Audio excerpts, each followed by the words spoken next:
ആ. ഞാൻ ഈ പറഞ്ഞ പോലെ എല്ലാവരെയും ഇറിറ്റേറ്റ് ചെയ്യുന്ന ആളൊന്നുമല്ല കേട്ടോ. എനിക്ക് ഇഷ്ടമുള്ളവരെ മാത്രമേ ഇറിറ്റേറ്റ് ആ ചെയ്യാത്തുള്ളൂ. അല്ല അങ്ങനെയല്ല ഇപ്പം അത് ചേട്ടൻ്റെ ഭാഗത്തു നിന്നല്ല. ഒരു പുതിയ ലൊക്കേഷൻ ചെല്ലുമ്പം അവിടെ ഏതെങ്കിലും ഒരു വ്യക്തി ഇപ്പോൾ ടെക്നിക്കൽ സൈഡിൽ നിന്നായിരിക്കാം അല്ലെങ്കിൽ ഡയറക്ടർ സൈഡിൽ നിന്നായിരിക്കാം എപ്പോഴെങ്കിലും ഒരു ഡിസ്റ്റർബൻസ് ഉണ്ടായിട്ട് അത് വെച്ചുകൊണ്ടൊരു പെർഫോമൻസ് ചെയ്തിട്ടുണ്ടോ? അങ്ങനെ ഒരു പിന്നെ പെർഫോമൻസ് ഉണ്ട്.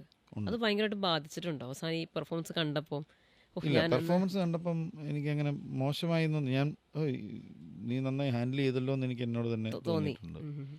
അല്ല അങ്ങനെ എന്തെങ്കിലും ഏട്ടനൊരു മറക്കാനാവാത്തൊരു സംഭവം ഉണ്ട്, ഒരു ഓർമ്മ, അങ്ങനെ ഭയങ്കര ഡിസ്റ്റർബ് ആയിട്ടുള്ളൊരു ഒരു ഒരു ഒരു മൊമെന്റ് ഒരു ലൊക്കേഷനിൽ? ഞാൻ ഒരു ആ, ഒരു സിനിമയിൽ അഭിനയിക്കുമ്പം അതിൻ്റെ അസോസിയേറ്റ് ഡയറക്ടർ എനിക്ക് വർഷങ്ങളായിട്ട് അറിയാവുന്ന ഒരാളാണ്. എൻ്റെ സുഹൃത്താണ്. നമ്മൾ മോറലിയും ഡൗൺ ആയിരിക്കുന്ന സമയത്തൊക്കെ ഞാൻ അങ്ങോട്ട് വിളിച്ച് ധൈര്യപ്പെടുത്തുകയും നമ്മളുടെ ഒരാൾ എന്നുള്ള രീതിയിൽ തന്നെ കണ്ടിട്ടുള്ള ഒരു സുഹൃത്താണ്. സുഹൃത്താണ്. ഈ സിനിമയിലേക്ക് അദ്ദേഹം തന്നെയാണ് എന്നെ വിളിച്ച് ഉം. കാസ്റ്റ് ചെയ്യുന്നത്. ചെയ്യുന്നത്. ഇങ്ങനെ ഒരു പരിപാടി വന്നിട്ടുണ്ട്, ഞാൻ ചേട്ടൻ്റെ പേര് പറഞ്ഞിട്ടുണ്ട്, അവർ വിളിക്കുമായിരിക്കും എന്നൊക്കെ പറയുന്ന ഈ സുഹൃത്ത് തന്നെയാണ്. ഓക്കെ. പിന്നെ അവിടെ ലൊക്കേഷൻ ചെന്ന് കഴിഞ്ഞപ്പം അവിടെയുള്ള എല്ലാവരും നമ്മുടെ സുഹൃത്തുക്കളാണ്. ഡയറക്ടറും നമ്മുടെ സുഹൃത്തായി, ക്യാമറമാൻ എനിക്ക് വർഷങ്ങളായിട്ട് അറിയാവുന്ന ആൾ, കൂടെ അഭിനയിക്കുന്നത് സുഹൃത്തുക്കളാണ്. അപ്പം നമ്മളുടെ ഒരു സർക്കിൾ പോലെ ആണ്. അപ്പം ഒരു ദിവസം എന്നെ ഉച്ചയ്ക്ക് എനിക്ക് ഷൂട്ടുള്ളൂ. ഞാൻ ഉച്ചയ്ക്ക് അവിടെ ചെന്നു. അപ്പം നാട്ടിൽ എൻ്റെ ഒരു വളരെ വേണ്ടപ്പെട്ട ഒരാൾ മരിച്ചു. അപ്പം തിരുവല്ല ഇവിടെ നാട്ടിൽ എറണാകുളത്താണ് ഷൂട്ടിങ്. അപ്പം പിറ്റേ ദിവസം എനിക്കിവിടെ ഷൂട്ടുണ്ട്. ഇന്നെനിക്ക് ഒരു സീനേ ഉള്ളൂ. ഇത് ചെയ്തിട്ട് ഞാൻ നാട്ടിൽ പോയാൽ അവരുടെ വീട്ടിൽ പോയി അതൊന്ന് കണ്ടിട്ട് എനിക്ക് പിറ്റേ ദിവസം രാവിലെ ഇവിടെ ഷൂട്ടിന് എത്താം. അപ്പോൾ ഉച്ചയ്ക്ക് ഒരു 3 മണിക്കെങ്കിലും തീർന്നാൽ എനിക്കൊരു 6 മണിയാകുമ്പോൾ അവിടെ എത്തി കണ്ടിട്ട് ഒരു 9 മണിയാകുമ്പോൾ തിരിച്ച് എനിക്ക് ഉറക്കമൊക്കെ ഭയങ്കര നിർബന്ധമാണ് അഭിനയിക്കുന്ന സമയത്ത് പിറ്റേ ദിവസം. തീർച്ചയായിട്ടും ക്യാമറ മുന്നിൽ വരുന്നത്. അപ്പം ഞാൻ അതെല്ലാം ആലോചിച്ചിട്ട് ഒരു 2 മണിക്ക് തുടങ്ങുമെന്ന് വിചാരിച്ചു. ഞാൻ 12 മണിയായപ്പോൾ ചെന്ന് മേക്കപ്പ് ഒക്കെ ഇട്ട് ഡ്രസ്സെല്ലാം ഇട്ടിരുന്നു. 2 മണിയായിട്ടും തുടങ്ങുന്നില്ല. അപ്പോൾ എന്താണ് ഡിലേ? അസിസ്റ്റൻസിനോട് ചോദിച്ചു. അപ്പോൾ അവരവിടെ ഡിസ്കഷനിലാണ് എന്ന് പറഞ്ഞു. അത് 2:15 2:30 ആയപ്പോൾ എനിക്ക് മനസ്സിലായി ഇനിയും നിന്നാൽ ഇത് തീർന്നു. അപ്പം ഞാൻ അവരിരുന്ന സ്ഥലത്തോട്ട് കയറി ചെന്നിട്ട് അളിയെ തുടങ്ങുകയല്ലേ എന്ന് ചോദിച്ചു. അപ്പം ഈ പുള്ളി എന്നോട് തുടങ്ങാറാകുമ്പോൾ ആൾ വന്ന് വിളിക്കുമല്ലോ, അപ്പം അവിടെ വെയിറ്റ് ചെയ്താൽ മതി, തുടങ്ങാറാകുമ്പം അസിസ്റ്റൻ്റ് വന്ന് വിളിക്കും. അതെനിക്ക് പെട്ടെന്ന് പുള്ളിയുടെ വായിന്ന് കേട്ടപ്പോൾ എനിക്ക് ഭയങ്കര സങ്കടമായി. ഞാൻ ചോദിച്ചു അതെന്താ? അഭിനയിക്കാൻ വന്നതല്ലേ, കൂടുതൽ കാര്യങ്ങളൊന്നും അറിയണ്ട, നിങ്ങൾ അവിടെ പോയി വെയിറ്റ് ചെയ്യുക, സമയമാകുമ്പോൾ അസിസ്റ്റൻ്റ് വന്ന് വിളിക്കും. അത് വേറൊരു ആളാണ് പറഞ്ഞിരുന്നതെങ്കിൽ സോറി എന്ന് പറഞ്ഞിട്ട് ഞാനൊക്കെ പോയേനെ. കാരണം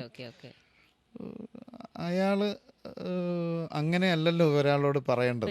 ഇതിനകത്തൊരു ഹൈറാർക്കി. നിന്റെ കാര്യം നോക്കിയാൽ നമ്മളിവിടെ ചെയ്യുന്നുണ്ടെന്ന് പറയുമ്പോൾ നമ്മളൊരു തേർഡ് പാർട്ടി ആയി പോയി. അങ്ങനെ എനിക്ക് ഇഷ്ടമില്ലാത്ത, എനിക്ക് പരിചയമില്ലാത്ത ഒരാളാണ് പറയുന്നതെങ്കിൽ, അല്ലെങ്കിൽ എനിക്ക് എത്ര അടുപ്പമില്ലാത്ത ഒരാളാണ് പറയുന്നതെങ്കിൽ അയാളെ നന്നാക്കാൻ ഞാൻ നോക്കത്തില്ല. അയാൾ അങ്ങനെ തന്നെ ജീവിച്ചോട്ടെ, ആ സ്വഭാവമായിട്ട് അങ്ങനെ തന്നെ പൊക്കോട്ടെ എന്നേ ഞാൻ വിചാരിക്കത്തുള്ളൂ. പക്ഷെ അയാളുടെ കുടുംബത്തിനെ പറ്റിയും ഭാര്യയെ പറ്റിയും ഒക്കെ ഓർത്ത് എനിക്ക് വിഷമം ഉണ്ടാകും. പക്ഷെ ഈ മനുഷ്യനാണല്ലോ ഇവർ താങ്ങുന്ന ഇത്രയും കാലമായിട്ടൊക്കെ തോന്നും. ഇവൻ എൻ്റെ സുഹൃത്തായതുകൊണ്ടും പെട്ടെന്ന് ഞാൻ അതെന്താ കളി അങ്ങനെ പറഞ്ഞ് എന്ന് ചോദിക്കുകയും പിന്നെ അവിടെ ഒരു തർക്കം ഉണ്ടാവുകയും. ഞാൻ സിനിമ ഒരു ഗ്രൂപ്പ് വർക്കാണ്, അങ്ങനെ നിങ്ങൾ അവിടെ പോയിരുന്നാൽ മതി, സമയമാകുമ്പോൾ വന്നാൽ മതി എന്നൊന്നും പറയരുത്. എല്ലാവരും ഇവിടെ ഈ സെറ്റിലുള്ള എല്ലാവരും ചായ കൊടുക്കുന്ന ചേട്ടൻ പോലും ഈ സിനിമയ്ക്ക് വേണ്ടിയിട്ടാണ് വർക്ക് ചെയ്യുന്നത്. ഈ സിനിമ നന്നാക്കാൻ വേണ്ടിയിട്ടാണ് എല്ലാവരും ശ്രമിക്കുന്നത്. അതുകൊണ്ട് ഒരാളെ മാറ്റി നിർത്തി ആ പണി മാത്രം ചെയ്താൽ മതി, ഈ പണി മാത്രം ചെയ്താൽ മതി എന്ന് പറഞ്ഞാൽ എനിക്ക് നിന്നോടും പറയേണ്ടി വരും. നിൻ്റെ പണി എന്നെ ഭരിക്കലല്ല, നീ സംവിധായകൻ്റെ സഹായിയാണ്, അയാൾക്ക് വേണ്ട കാര്യങ്ങൾ ചെയ്തു കൊടുത്താൽ മതി. എന്നോട് ഈ ഡയലോഗ് അടിക്കാൻ ഞാനും പെട്ടെന്ന് ആദ്യമായിട്ടാണ് എൻ്റെയും ഒരു ലൊക്കേഷനിൽ അങ്ങനെ കൈവിട്ട് പോകുന്നത്. അങ്ങനെ ഒരു കാര്യം സംഭവിച്ചിട്ട് പെട്ടെന്ന് എന്തിനായിരുന്നു ആവശ്യം. അത് കഴിഞ്ഞിട്ട് പെട്ടെന്ന് തന്നെ അടുത്ത് ആ ഷോട്ട് എന്നാൽ പിന്നെ തുടങ്ങിയേക്കാന്ന് പറഞ്ഞാൽ ഷോട്ട് എടുക്കാൻ പോവുകയും ഞാനും അപ്സെറ്റ്, പുള്ളിയും അപ്സെറ്റ്, ഇത് കേട്ടിരുന്ന സംവിധായകനൊന്നും മിണ്ടിയില്ല, പുള്ളിക്കും അപ്സെറ്റ്. ഉം, ഉം. ക്യാമറമാൻ പിന്നെ കുറച്ച് എക്സ്പീരിയൻസ്ഡ് ആയതുകൊണ്ട് പുള്ളി കാര്യങ്ങളൊക്കെ കൂളാക്കാൻ എടുക്കാൻ നോക്കുന്നുണ്ട്. ഓക്കെ.